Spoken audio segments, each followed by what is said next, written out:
নমস্কার বন্ধুরা, বাঙালি রান্নাঘরে তোমাদের সকলকে স্বাগত জানাই। আজকের রেসিপি হলো এই যে মূলো শাক নিয়েছি, মূলো শাক আলু তোমাদের সাথে পকোড়া শেয়ার করব। এবারে মূলো শাকটা কেটে নেবো কুচি কুচি করে। এই যে বন্ধুরা, শাকটা আমি ছোট ছোট কেটে নিয়েছি, ধুয়েও নিয়েছি। এখানে আলু মূলো গ্রেট করে নিয়েছিলাম, আর কাঁচা লঙ্কা আর আদা একটা বাটি নিয়েছি।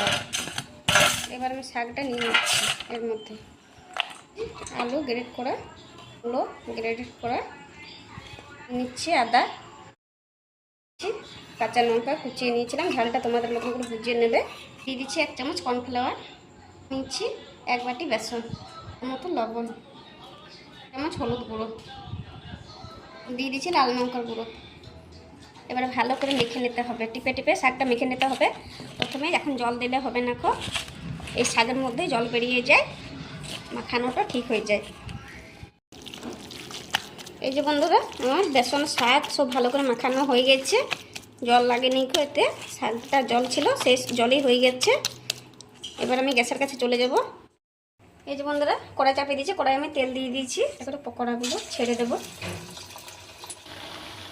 এই যে বন্ধুরা, এবার আমি উল্টিয়ে দিচ্ছি পকোড়াগুলো।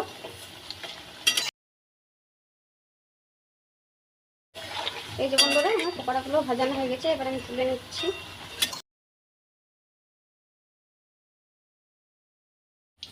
এই যে বন্ধুরা, আমাদের গরম গরম মূলো শাকের পকোড়ি হয়ে গেছে।